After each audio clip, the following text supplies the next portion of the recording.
Isang mapagpalang araw sa ating lahat. Ako po si Sarina Espaloma at ngayon ilalahad kong aking tunan para sa daily devotion na pinamagatang ano ang magagawa ng mga babae sa ministry. So, ang ating concept is egalitarianism.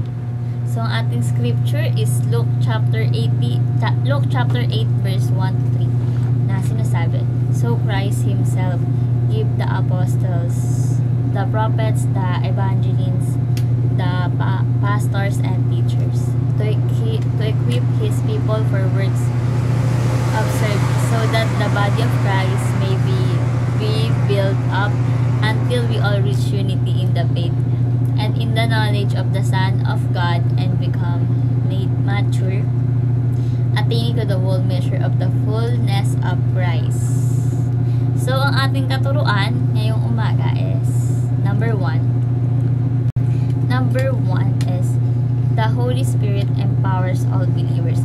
So, sinasabi dito na yung Holy Spirit ang nagbibigay ng kakayahan sa lahat ng mananampalataya, lalaki man o babae, upang maglingkod sa ating Panginoon Diyos.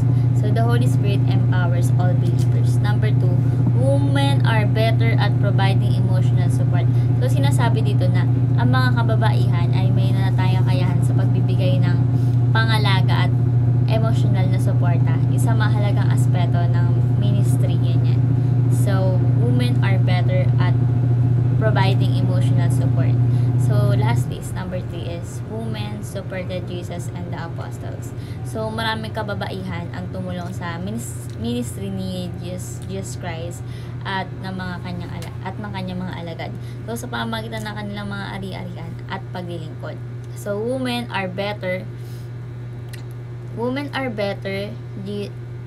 supported Jesus and the apostles. So, bilang application po, number 1, recognize the value and gifts of women. So, kilalanin at pahalagahan natin ang mga kababaihan sa kanilang natatanging papel sa simbahan at pamilya. Diba? So, recognize the value and gifts of women. Number 2, unleash the power of women in the ministry. So, wag pigilin kung hikayatin ang kababaihan na gamitin ang kanilang talento, kakayahan sa paglilingkod sa ating Panginoon Diyos. So, unleash the power of women in the ministry. And lastly po is start complementing and stop competing. So, sa halip na may pagkompetensya, magtulungan ang mga kalalakihan at kababaihan sa ministry upang higit pang mapalaganap ang kaharian ng Panginoon Diyos.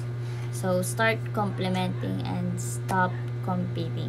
So, ang buong devotion sinasabi na ang Holy Spirit ay nagbibigay ng kakayahan sa lahat ng manampalataya at ang mga kababaihan ay may mahalagang papel sa ministry.